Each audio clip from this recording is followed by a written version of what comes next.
हरिओम. आज शुक्रवार 14 फेब्रुवारी 2025.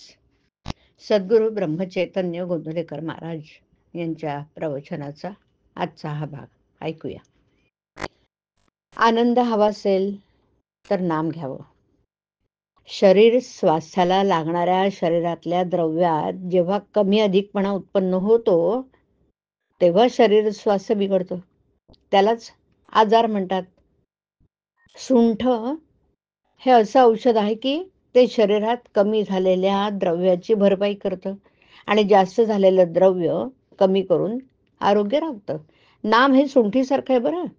पारमार्थिक प्रगतीच्या मार्गात प्रत्येक व्यक्तीला ज्या ज्या गुणदोषामुळे अडथळा येतो ते गुणदोष दूर करून भगवंताचं नाम प्रगतीचा मार्ग मोकळा करतं. आणि म्हणून कोणात कोणतेही गुणदोष असोत त्याने निष्ठेने नाम घेतलं की त्याचं काम बिनचूक होऊन तो ध्येय गाठतो. आपल्या तेलाचा नंदादीप लावण्याची पद्धत आहे. तो अखंड तेवत ठेवायचा असतो. त्या तेलाचा पुरवठा करायला लागतो. अगदी तसंच ज्याला आनंदरूपी नंदादीप हवा असेल त्याने सतत नामरूपी तेलाचा पुरवठा करीत राहिला पाहिजे. थोडक्यात काय, ज्याला आनंद हवा असेल त्याने सतत नाम घेतलं पाहिजे. बस. आनंदाचा उगमच नामात आहे. केव्हाही कुठेही पाहिलं तरी बर्फामध्ये गारपणा असणारच, असायचाच. त्याचप्रमाणे परमात्म्याजवळ नेहमी आनंद हा असायचाच असं समजावं. आपण जगामध्ये व्याप वाढवतो तो आनंदासाठीच वाढवतो. पण भगवंताच्या व्यतिरिक्त असणारा आनंद हा कारणावर अवलंबून असल्याने ती कारण नाहीशी झाली की तो आनंद पण मावळतो. म्हणून हा आनंद अशाश्वत.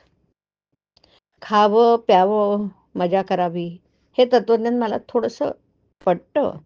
पण त्यामध्ये मोठा दोष असा की ते देहबुद्धीवर आधारलेलं असल्याने कायमचं म्हणजे टिकणारं नाही ना.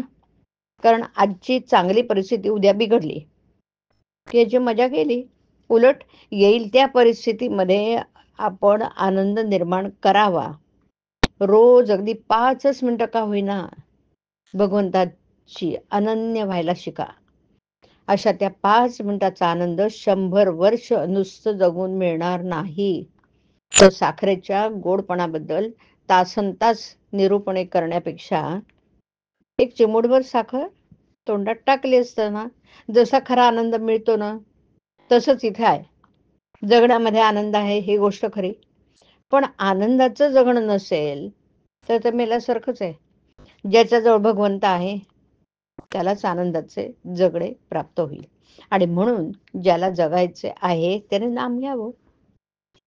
सदा सर्वदा योग तुझा घडावा असं श्री समर्थाने मागितलं.